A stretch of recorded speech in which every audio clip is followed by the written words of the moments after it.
At my son's wedding, the bride banished me to the kitchen even though I paid for everything.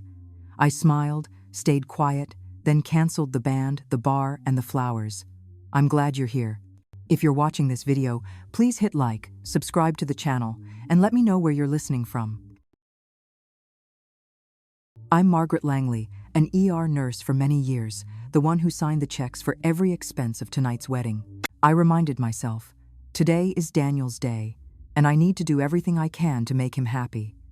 A neon sign hung on the old brick wall glowed, "The future is forever." Beneath that light, the band tested a few notes, the bass rolling like the steady steps of a procession. I straightened my back and walked toward the seating chart. The guests' names were written in gold ink on stiff cards, arranged by table. I went through A to L, then M to Z. No Margaret Langley. I stepped back, checked again. Still nothing. "Do you need help, ma'am?" A server with her hair tied up high appeared beside me, her smile thin. "I don't see my name," I said. She glanced at the board, then toward the hall. "Let me check in the back." I followed her down a hallway and through a swinging door. The smell of hot oil and garlic butter rolled over me like a thick cloud. Inside, the chef called out table numbers. Pans clanged against steel. The server tilted her chin toward a corner. There, a folding chair was pushed against a faded, silver-painted wall. On the right was a cart stacked with dirty dishes. On the left, an open ice bin. In front of me, the door to the hall swung open every few seconds with a dull thunk, thunk. "This is your temporary spot, ma'am," she said, her eyes avoiding mine. "Just to make serving easier." I looked at the chair. A paper napkin was draped over the back, edges already wrinkled. Out in the hall, the band shifted to a softer melody, laughter clinking against itself. In the kitchen, the chef barked, "Table 12." Flames burst up, smoke shot through the air. Two worlds divided by a thin kitchen door. I sat down. The chair let out a small creak just enough to remind me where I was. A young manager poked his head in, glanced at me for a second, then said to the server, "Head table is about to toast. Push those appetizers faster." He turned and left. No one asked if I needed anything. I gripped the edge of the chair, straightened up, and forced my breathing to stay steady.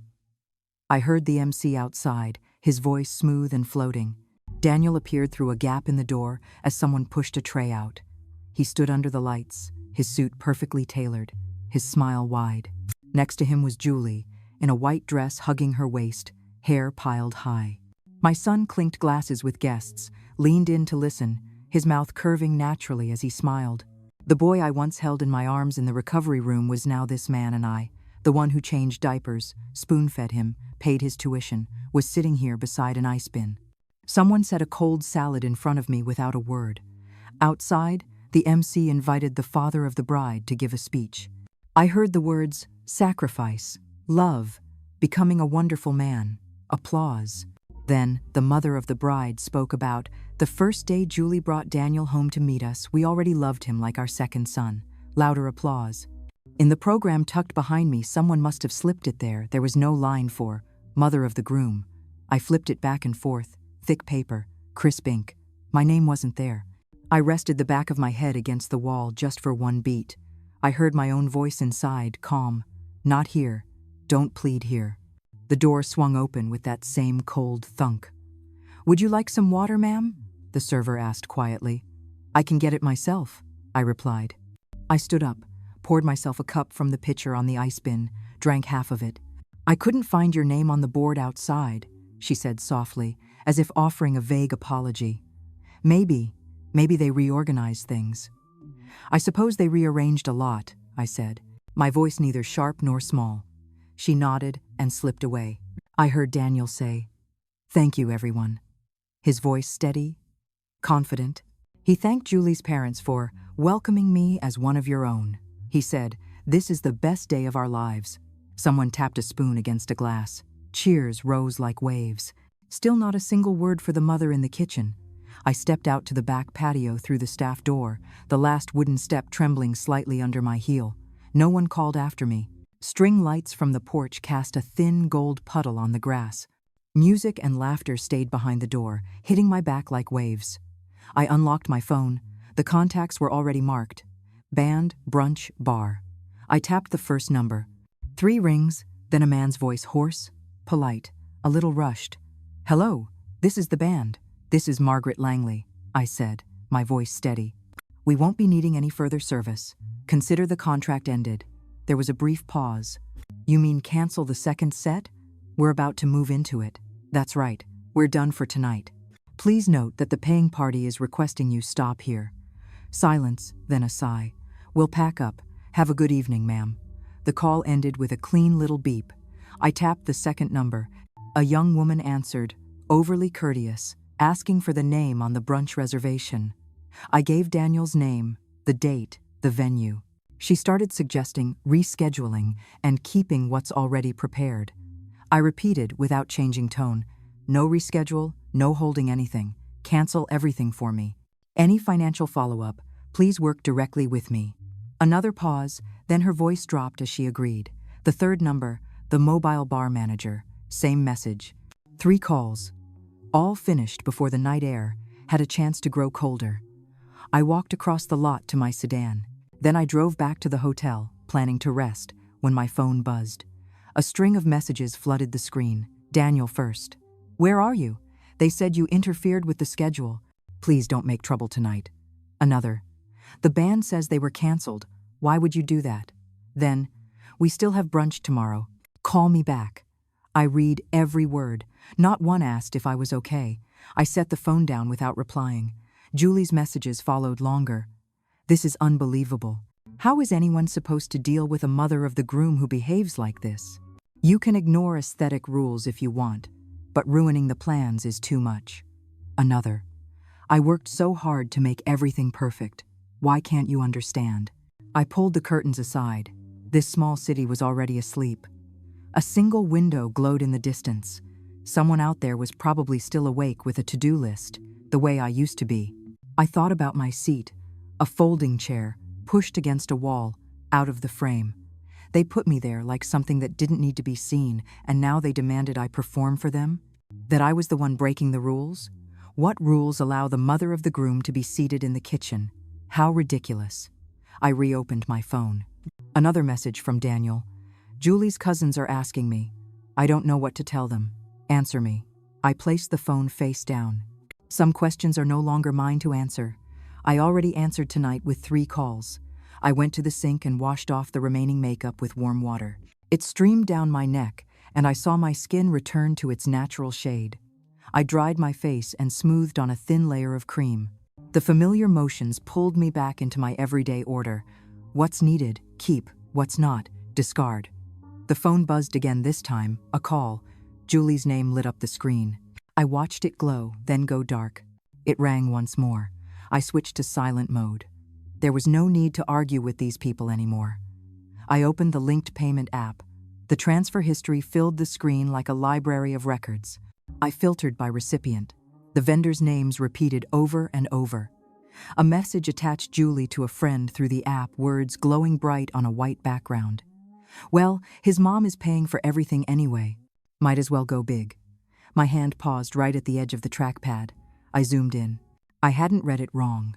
A comment light as air, yet heavy as a stone, dropped into deep water.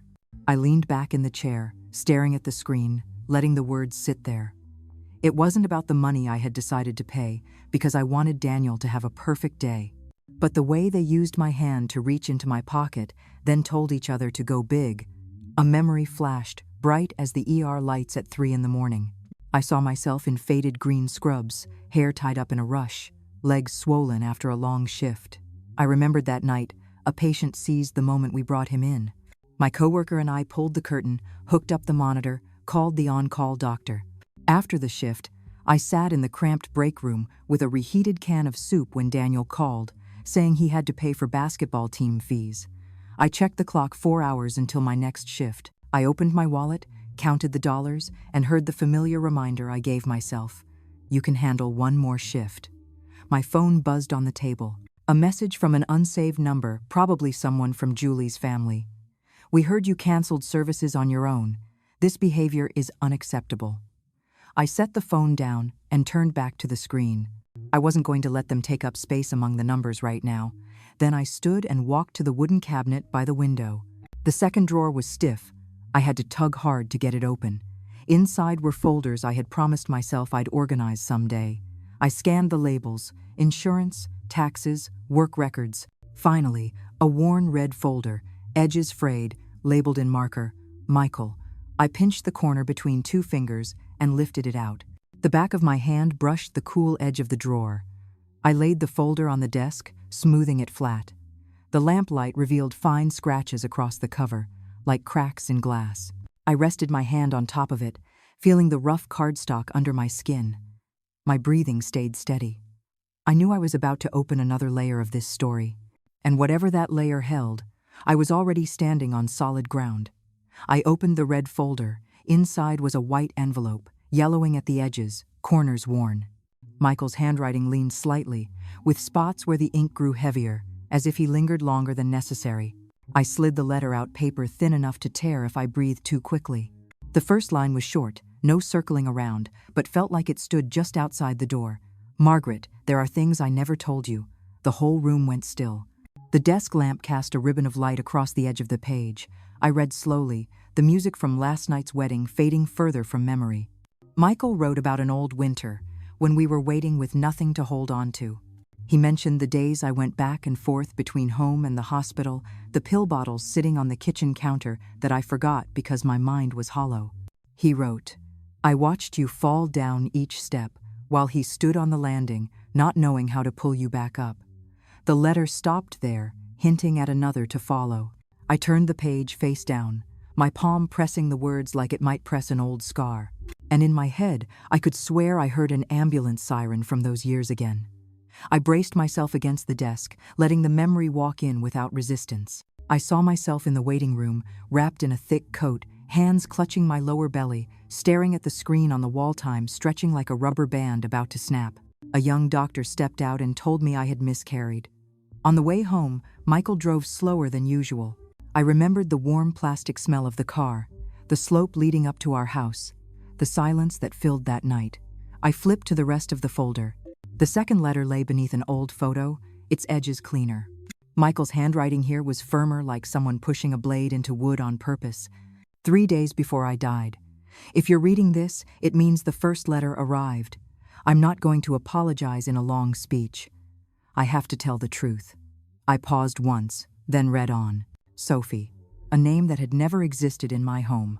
Michael wrote that Sophie was 18, that she showed up carrying a newborn, desperate, and then vanished. He didn't say where she came from, only a terrified and lonely girl. He said that at the time, I still hadn't recovered from the miscarriage.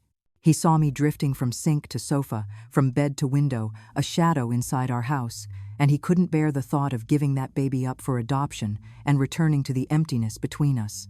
So he brought the baby home, placed him in my arms, and said the words that cracked the walls around me, "The miracle is back." He wrote, I lied.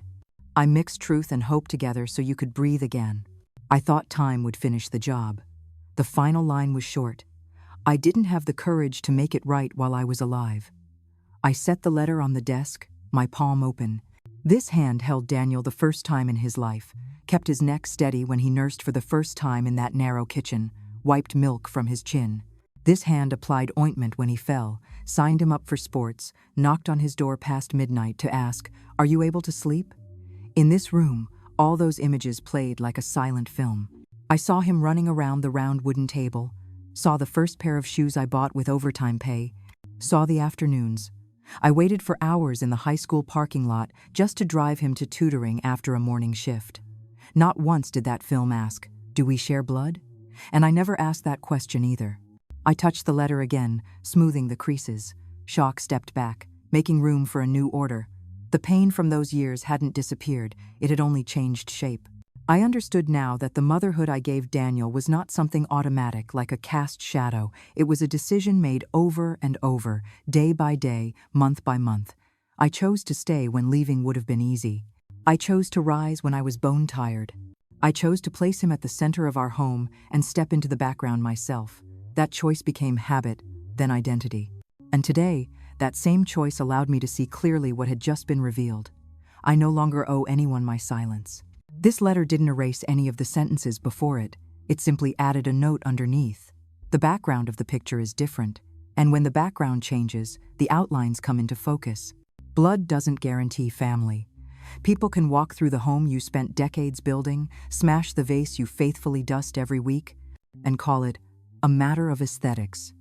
They can tear down what you built for them because they think those bricks grew there on their own. I pulled the wedding document box next to my computer and opened it. Bills with my name, my card number, my signature stacked thick as clinic forms. I lifted Michael's letter and placed it on top of the pile. I didn't hide it. I left it there as a label that reads, Truth. And beside it, another, Evidence. I closed the box, the soft click landed on my tongue without bitterness. I sat for a while longer, listening to the faint hum of the refrigerator, the house breathing. I let the words inside me reach their end, no pushing, no pulling. When I finally stood, placing the box back into the cabinet, I knew I had arrived at the edge of another road. I set my hand on the cabinet door, breathed in, gentle like you'd tell a patient before removing the needle. You are not mine by blood, but I gave you my whole life. And today, I am taking back what belongs to me.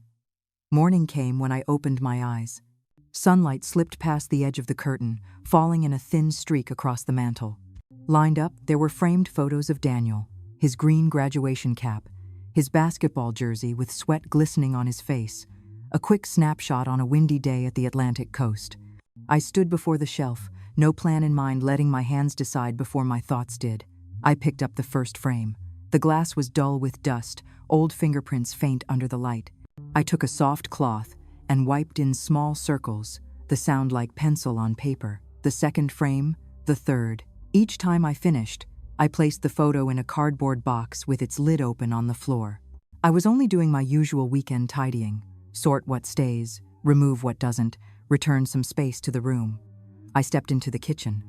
The sink was empty, the counter clean. Cleaning the house cleared my mind too, and I had made a decision. Starting now, I would live for myself, live for those who truly valued and respected me.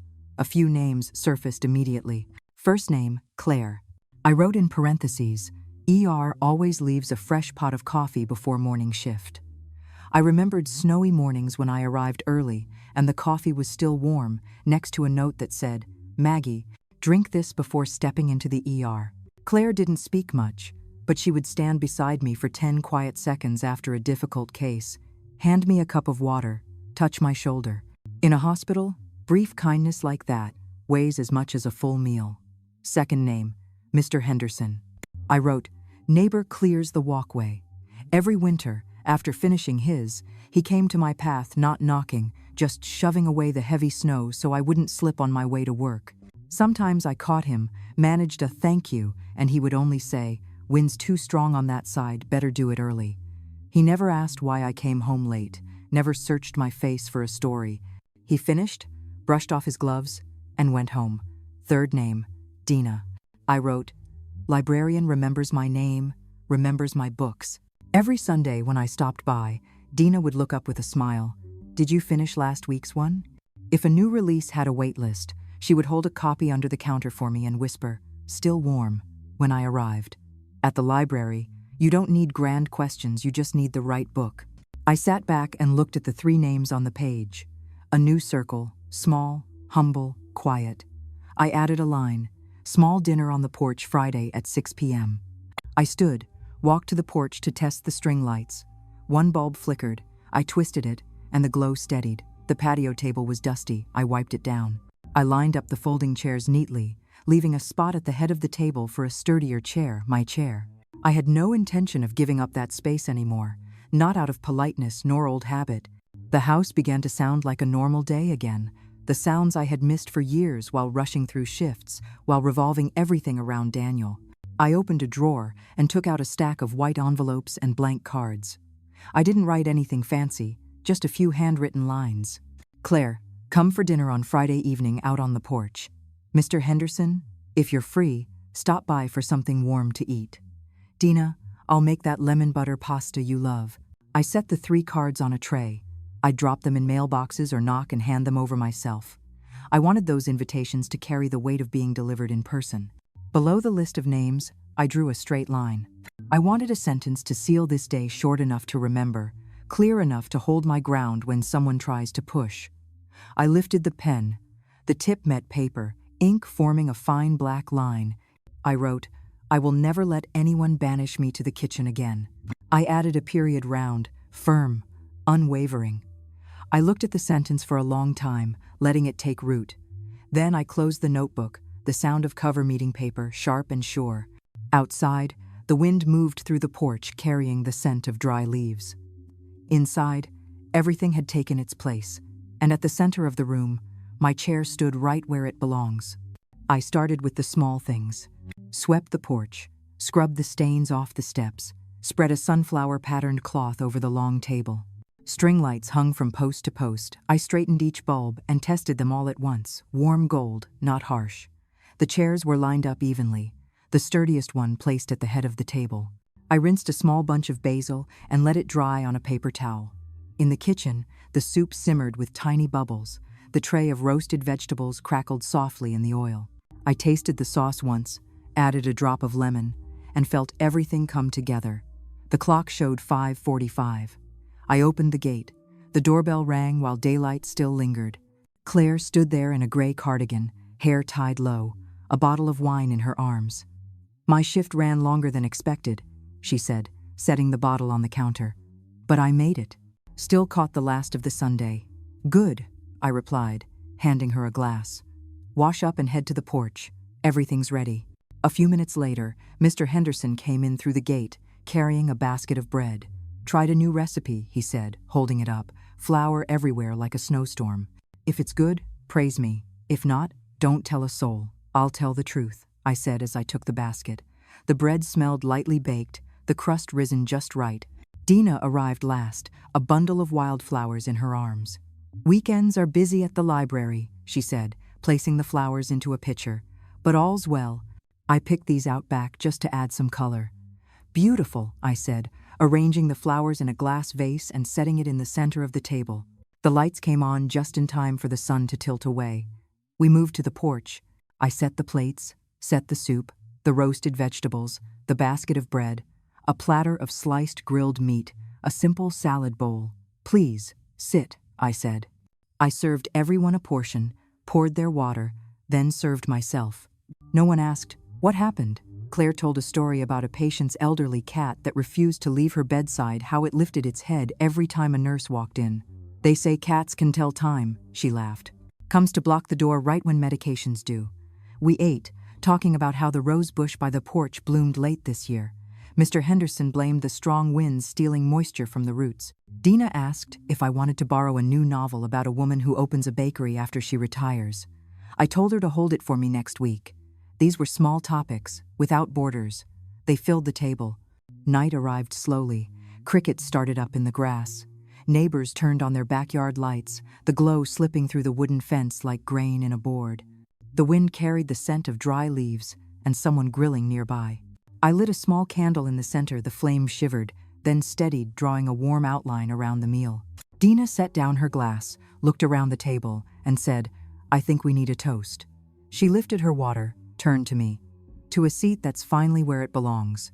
She didn't mention anyone, didn't mention any place, just those few words. I raised my glass, touched each of theirs lightly. "Thank you for coming," I said simply. "Because of you, this table means something." We drank. No applause, no cheering. Just the soft sounds of glasses meeting wood, a chair sliding an inch, and a needed quiet where the words could stand. In that quiet, I heard my own heart steady, calm as those bulbs glowing, as the wind blowing, as this table holding firm on its own. After dinner, I cleared a few dishes. Claire stood to help. I shook my head. "Leave it," I said. "Tonight doesn't have to be tidy. Food looks good staying out." Mr. Henderson handed me the leftover bread, reminding me to refrigerate it so it wouldn't harden. Dina adjusted the wildflowers, turning the vase so the tallest stems leaned against the glass without wilting. "Let's do this again next Friday," Claire said as she headed to the gate. "If I'm free, I'll come early and help you cook. Come late if you want," I said. "The porch is open." Mr. Henderson closed the gate with a nod. Dina waved and asked if she should take out the trash. I told her tomorrow was fine. After they left, I returned to the table and sat in my chair. There were still crumbs on the wood, a shine of oil, and the wildflowers tilted slightly toward me. I didn't hurry to clean. I wanted to see the table like this marked by people. I poured myself another half glass of water and leaned back. A board creaked at the end of the porch. The lights swayed gently. I noticed the everyday worries, electricity, water, bills, were still there, but tonight they didn't wedge themselves between me and this table. Maybe because, in these small conversations, I had moved them to the edges. But those wonderful moments didn't last long. Sunday noon, the doorbell rang 2 short chimes. I was rinsing the wildflower vase to put back on the table, but I stopped, dried my fingers, and opened the door. Daniel stood on the porch. Wrinkled t-shirt, dark circles under his eyes, a half-shaven jaw. He said, "Hi, Mom," but his eyes slipped past me into the house, searching for something that had gone missing. "Come in." I stepped aside to let him through. He walked inside and stood in the middle of the living room. Only the pot of basil remained on the mantel. The wall behind it showed a faint rectangle of lighter paint, the length of an arm. Daniel stared at it for exactly 1 second, then looked away like swallowing a question he didn't dare ask. "I want to understand what happened," he said, voice clipped, articulate. There was no, "Are you okay?" "Good," I said. "Sit down." I pulled a chair to the table and sat across from him. The chair at the head of the table was empty, facing the door like someone expected. I reached down and lifted the document box I'd placed under the table, setting it on the wood. The cardboard brushed against itself with a dry rustle. I opened the lid, contracts, receipts, transfer confirmations sorted by date. On top lay Michael's 2 letters. "Read these, then we talk." Daniel glanced at me once, then reached for the papers. He flipped through a few pages quickly, eyes skimming, brows tightening. When he reached the first letter, he slowed. His eyes moved from the lines of text to the blank space beneath, then back again. At the second letter, his hands hesitated, as if wanting to pull away, but forcing themselves to stay. Neither of us spoke. The clock's hand clicked past a marker. When he finally set the letter down, his face had shifted. Confusion, disbelief, then a tightening because he didn't know what to do with what he'd just learned. I don't know," he said, voice small.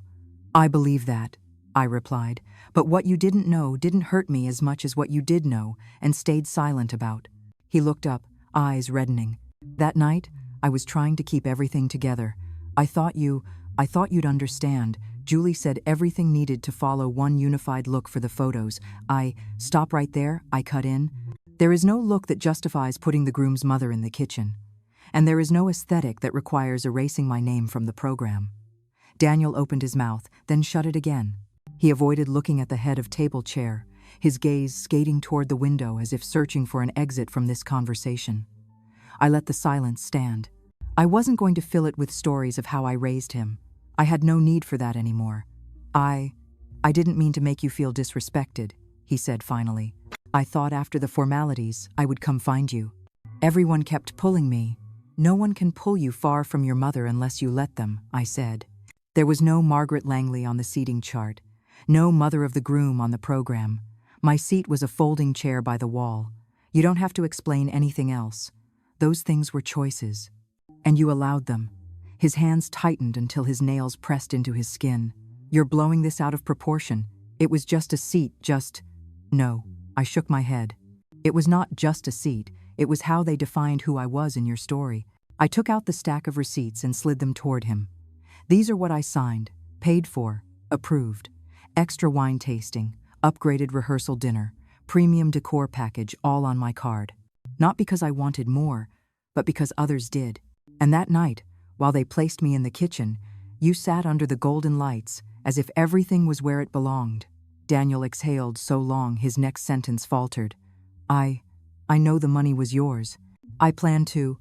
"I didn't ask you here to talk about money," I interrupted, calm. "I paid because I chose to. What I don't pay is respect. No one has the right to take that from me." He looked down, his hand brushing the edge of Michael's letter. "But this," he whispered.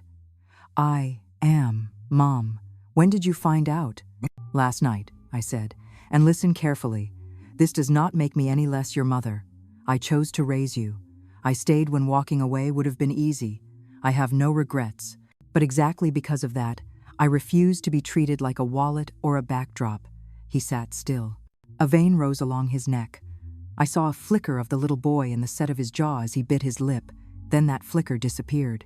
In front of me was still the man who'd stood under those wedding lights, letting others place their hands on his, looking into the kitchen door without stepping in. "Julie," he began. "Don't bring someone who isn't here into this," I said. "This is between you and me." The air thickened. From the porch, wind slipped through the gap beneath the door, carrying a trace of dry leaves. Daniel blinked, pushing his chair back. "I don't know what to say," he murmured. "Good," I said. "Then listen." I drew the box toward me, then pushed it toward him again, slow and straight, like handing a chart to the name written on the tab. "Your wedding, your records. Take them." He pressed the box to his chest, Michael's letters slipping between the papers. He stood. Once more, his eyes swept the room, the pale paint mark, the basil pot, the chair at the head of the table. Maybe he was searching for a photograph to anchor himself. There wasn't one. He walked to the door. I followed half a step, stopping at the edge of the rug. At the threshold, he turned back, waiting, perhaps, for an apology. A hand to hold him back, a soft, "Let's forget this." I offered none. "In the past," I said, my voice level, steady, "I put you at the center. From today on, I put myself at the center." His eyes flickered. No reply. He turned away, descended the steps, the box tilting under his arm. I kept my hand on the doorframe for 1 second, then closed it. The latch slid into place cleanly, without a loud click. The house was quiet, no sobbing. Only the wind moving across the porch, carrying the faint scent of basil from the pot on the mantel. I stood by the door, hand falling from the knob, feeling my weight settle again, balanced, centered. Like that chair at the head of the table. Straight, solid, hard to push aside. But those wonderful moments didn't last very long. Sunday afternoon, the phone started buzzing to a new rhythm. The family group chat from Julie's side. Messages came in clusters. The first line borrowed a caring tone. "Hope you're okay. What happened? Has everyone confused?"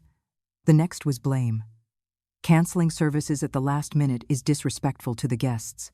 Someone who called herself a cousin suggested we should all sit down and talk. "Don't be stubborn." I read every word, set the phone down. No reply. I don't owe anyone a self-criticism. Social media was glowing with vague comments under a wedding photo.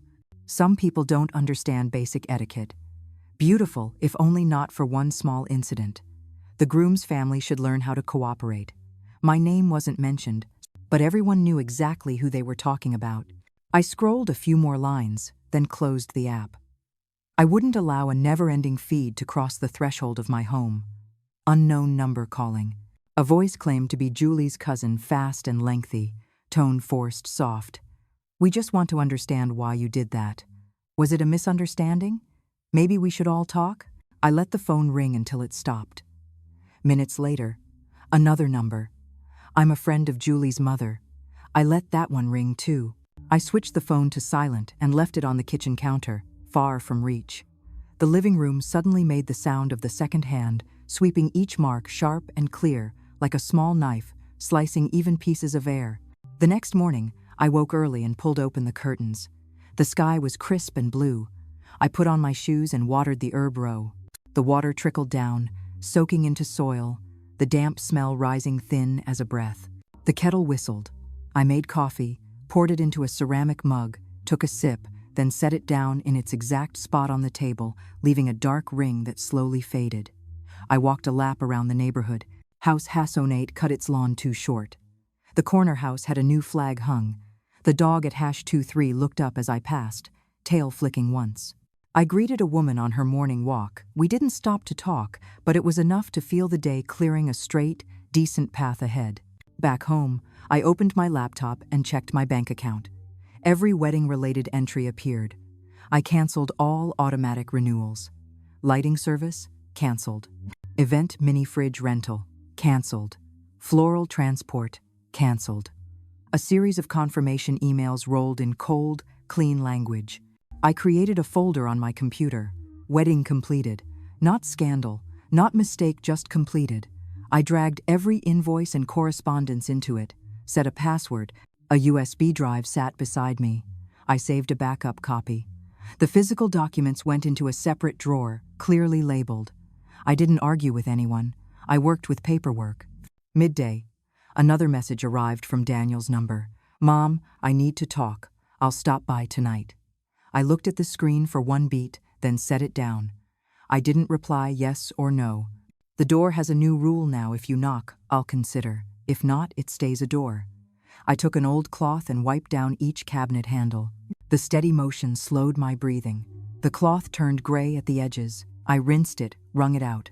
The mild scent of soap slipped across the windowsill and dissolved into sunlight. I moved into the living room, opened the lower shelf, pulled out unused envelopes and old yellowing sticky notes. I sorted them. What's needed stays, what's past its time goes. At the bottom were a few leftover printed menus. I folded them and dropped them into the trash. None of these things were allowed to define me for one more day. The group chat flared again. Someone sent a screenshot of a post. "Everything can be solved through communication." A heart emoji underneath. Another chimed in. "Everyone's a little at fault." I heard a short laugh inside my head, not aloud. When people build a play called "No One Is to Blame," it's usually because someone doesn't want to carry their part. I long pressed and muted the group for 7 days. The final message of the day came late. Someone claiming to be Julie's aunt wrote briefly, "We heard you're very tense. Things will pass if you just learn to bend." I wasn't angry. I just recognized those words belonged to the wrong house. I deleted the message. Not blocked, just deleted. Enough for it to leave me. I thought that would be the end of it. But they had no intention of letting me go. Late in the weekend afternoon, the gate swung open. 3 people walked in, Julie's mother, Julie's father, and a stranger with a tattoo snaking up his neck, cigarette smoke trailing behind them straight onto my porch. Julie's mother planted her hands on her hips. "We need to talk. Right now." I stood tall, one hand resting on the back of the head of the table chair. "You came without notice." Julie's father held out a crumpled stack of papers. "Invoices. The deposits are in your name. Pay the rest. If not, our people will be back." His eyes darted, voice trying for calm, but his fingers trembled at the edge of the pages. "Those charges exceeded the agreement and were not authorized by me," I said. "Any financial issues should be handled in writing." The tattooed man stepped forward, tilting his head, sizing the distance between me and the edge of the porch. "Paperwork or not, money's money. You don't want this getting loud in front of the neighbors." He flicked his chin toward the street. I didn't move. "Get off my property." Julie's mother let out a thin laugh, but it died immediately. "You think cutting the music, the bar, the brunch means you're done? We had to call people, repay deposits. You owe all of it." The gate behind them slid open with a clank. Dina walked in holding a small bouquet of wildflowers, froze for a heartbeat, then continued up to the porch, angling herself near me. "Maggie, I brought the flowers a little early," she said, voice calm, as if there weren't 3 shadows blocking the steps. Mr. Henderson appeared from the side path, carrying an aluminum ladder. "Came to check the gutters." He set the ladder against the wall, never taking his eyes off the intruders. "Is there a problem?" "No," I answered, though I slid the chair closer to my hip like a marker in the ground. The tattooed man scanned the scene again, recalculating numbers. Julie's mother sneered, "Don't drag your neighbors into this." I pressed the call button on the phone tucked in my dress pocket. Claire picked up immediately. "I'm nearby," she said. "What's going on?" I told her briefly. "I'm coming." In the yard, the tattooed man shifted his weight, rising slightly on his toes as if ready to step onto the porch. "Mr." Henderson didn't speak, just stepped forward half a pace, his older frame still wide enough to block. Dina lifted her phone, opened the camera. "This angle catches their license plate," she said lightly. "Good lighting." "Don't you dare film," Julie's mother snapped, but too late. Dina raised her phone higher. "We're standing in my friend's yard," she said, voice steady, not loud. "Anyone continuing to trespass will be recorded as evidence." Claire arrived faster than I expected. She parked by the curb, stepped onto the porch, leaned in to whisper, "Called 911 yet?" I shook my head. "Do it," she said, and dialed right away, her nurse's hand steady as when she starts an IV. "There's a group trespassing and making threats. We need a patrol unit," she told the dispatcher. The tattooed man cursed and stepped back. Julie's father clutched the papers tighter, lowering his voice. "No need for cops. Just pay. We know where you work, know your hours. He stopped when he saw me staring directly at him, unblinking. I've been recording since you stepped inside my gate, I said, and the neighbor's camera catches the entrance. I nodded toward the porch roof where Mr. Henderson had installed security cameras last winter. Leave now. The rest will be handled by lawyers and the court. A siren wailed at the end of the street. The tattooed man swore again, pivoted on his heel. Julie's mother pressed her lips tight, eyes burning with something she couldn't spit before the patrol car rolled up, red and blue lights flickering across their backs. 2 officers stepped out, asked short questions. I explained. Claire added details. Dina provided photos. Mr. Henderson confirmed what he saw. The trespassers rambled in circles, then were escorted off the property. The officer handed me a slip with the report number. You can request a temporary restraining order, he said. County court opens Monday. When the gate closed behind them, the wind resumed through the rose bushes as if it had never been interrupted. I still wasn't shaking, maybe because the people around me were standing exactly where they belonged, no one pushing me behind them. Let me make some tea, Dina said, placing the flowers into a vase, adjusting stems with practiced ease. Mr. Henderson repositioned the ladder, pretending to inspect the gutter but really staying close. Claire called the station back for the case number, wrote it down, told me to take a picture. That night, after everyone left, I organized the new paperwork, the report number, Dina's photos, the audio recording. I slipped everything into a clear folder. In the window's reflection, my eyes looked deeper, set but bright. I texted my friends, "Thank you for being here." 3 replies came almost at once. Always. Monday morning, I went to the county courthouse. The self-help desk guided me, which box to check, which page to clip. I detailed the incident, attached photos, audio, the police report number. I checked the box requesting the order apply to Daniel as well because after the trespassers were sent away, he'd texted, "You're overreacting. I'll go talk to them myself tonight." I didn't reply. I simply printed the screenshot and added it to the file. The judge reviewed my petition quickly, asked a few short questions, looked at me longer at the last one. "Do you feel safe?" I said. "I have people beside me, but I need a legal boundary." He nodded and signed. The TRO was effective immediately, a full hearing set for a few weeks later. I paid the fee, stepped into the hallway, called the sheriff's office for service. The woman's voice was firm. "We'll deliver the papers today." Home again, I clipped a copy of the TRO inside the doorframe, sent another to my attorney, per the clerk's suggestion. Phone buzzed. Email from the sheriff's office confirming service to all parties. I exhaled, knowing this was only the first step. Late afternoon, Claire brought me a small emergency kit: bandages, gauze, antiseptic, an occupational reflex she couldn't shake. Mr. Henderson checked the gate hinges, tightening the screws. Dina set a small card on the table, no words, just the image of a chair at the head of a table. "After everything, what kept you anchored to yourself?" Dina asked as we waited for the water to boil. I looked at the chair at the head of the table, its back to the wall, its seat facing the door, right down the table's center line. "Putting the chair where it belongs," I said. "Everything else will find its place." Night fell quietly. I sat alone, poured a cup of tea. The steam rose straight up, then vanished. On the table, the TRO copy lay beside the flower vase, no discord with the tablecloth. I ran a finger along the edge of the paper, felt the firmness beneath. It wasn't the document that saved me, it was choosing to file it. In my mind, the closing line exhaled itself. No one has the right to shove me into the kitchen of my own home, and I will never allow it again. I stood, blew out the candle. The lights inside stayed warm, filling corners no stranger would stand in again. I closed the porch door, secured the latch. My heart felt light, like a room freshly put in order. Everything in the right place, everyone in the right row, and me at the head of my own table.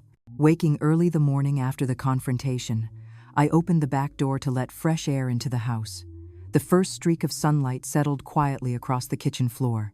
I watered the herb row, checked the soil beneath the basil and thyme, trimmed a few wilted leaves.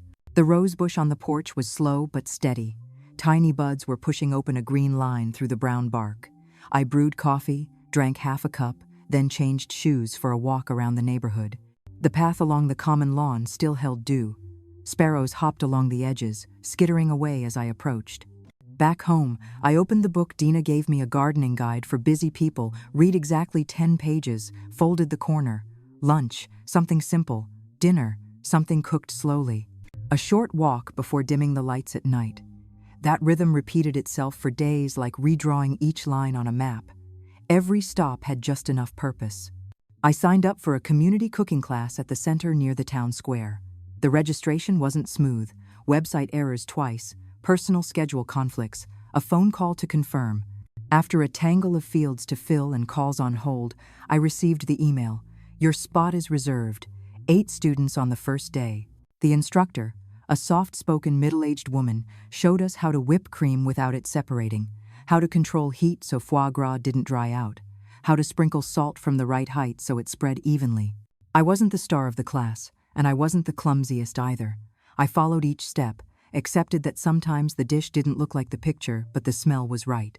At the end, I packed up and promised myself I'd try the brown butter sauce again next week with fish. One afternoon, I took a short shift in the ER.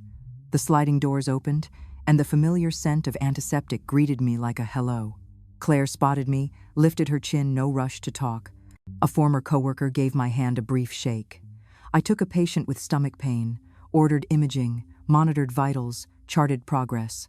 No tough cases, everything moved on rails.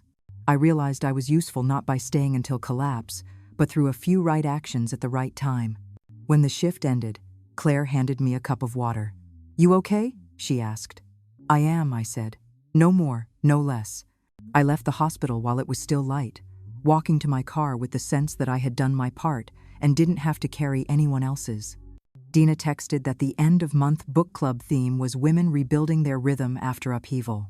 "If you want, I'll save you a seat," she wrote. I answered, "Save me one." Claire called Saturday night. "I'm free tomorrow afternoon. Want to learn a quick dessert? Just 3 ingredients and a baking dish." I said yes. We confirmed the time, hung up, no circling around. One afternoon while I was chopping vegetables, my phone buzzed, a message from Daniel. "I'm rethinking things. I need time." I stared at the screen long enough to read it twice. No question, no timeline. A sentence just enough to signal a slow movement somewhere beyond my reach.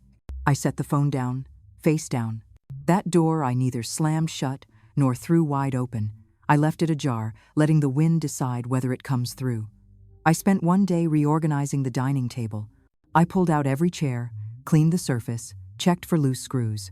I added 2 chairs I found at a thrift store, same style, lighter wood. I waxed them so the grain drank up the color and turned smooth. I placed them in the empty spaces, nudged them straight with the table's edge. The chair at the head of the table stayed where it belonged, mine with its back to a clean wall.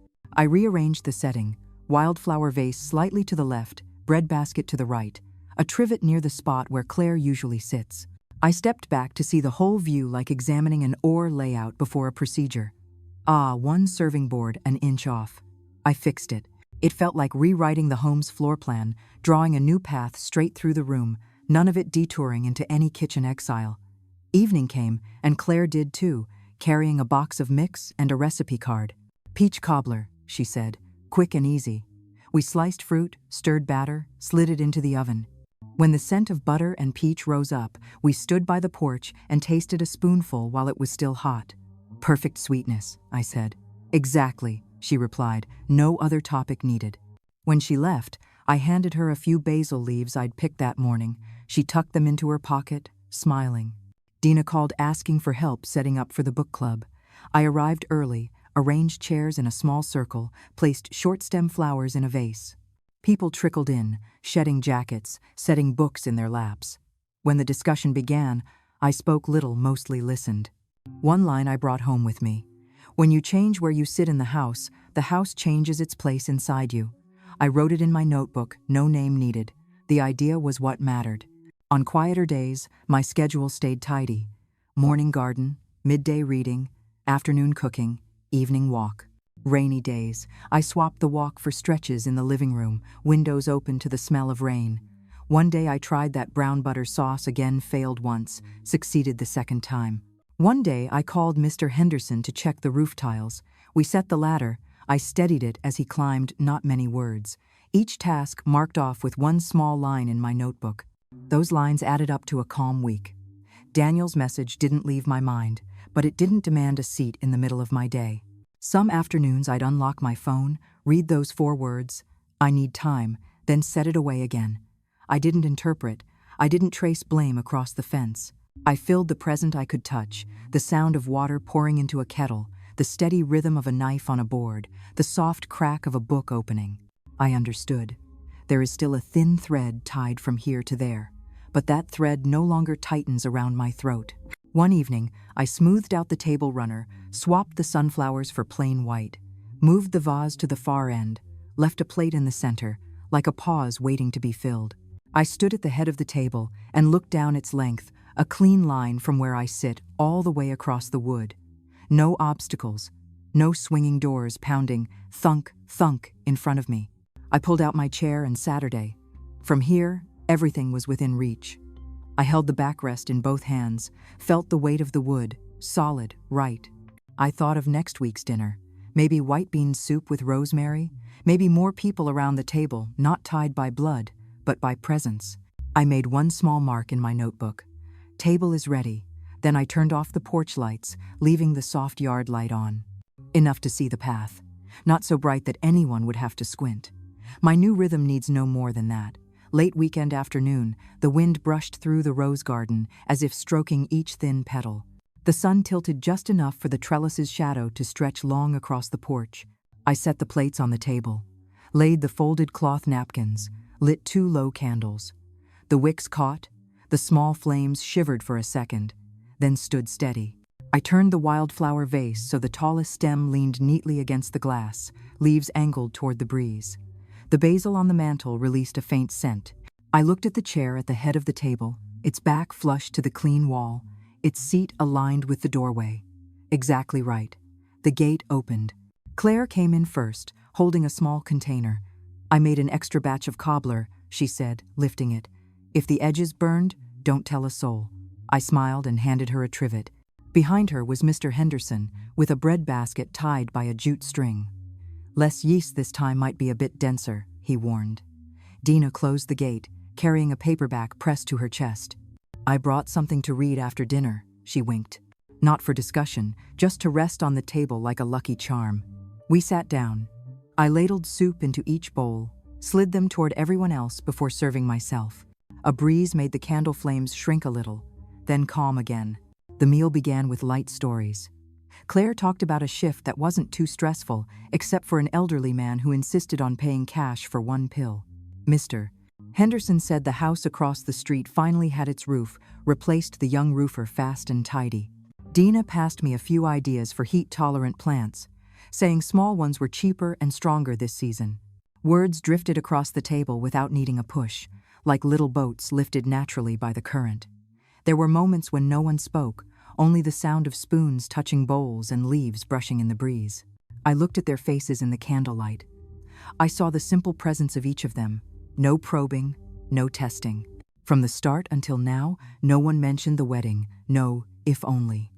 The table felt like a train station where people arrive on their own schedule, sit in the right seat, bring what they have, and leave when they are full enough. "After everything," Dina said, setting her spoon down, eyes drifting toward the roses, then back to me, "what kept you anchored to yourself?" The question landed lightly, like placing a book on the table, not weighing anything down. I didn't think long. "Putting the chair where it belongs," I said. "Everything else will find its place." I heard my own words settle into the wood, travel across the table's edge, tap gently against the chair's back. Claire nodded without adding more. Mr. Henderson poured water with the steady hand of someone filling his own glass. Dina smiled, nudging the book a little closer toward me, as if in agreement. We moved on to dessert. Claire's peach cobbler was just sweet enough, the edges browned into a fragrant crisp. Mr. Henderson's bread was dense, but the crust cracked with a satisfying crunch. Dina opened her book to a dog-eared page and read a soft passage about a small kitchen where a woman stood at the window, knowing the day had finally returned to its own rhythm. No one commented. We just let the words sink quietly. We finished dinner as night finally deepened. I cleared a few dishes and left the rest a little longer on the table. The candles were now half their height.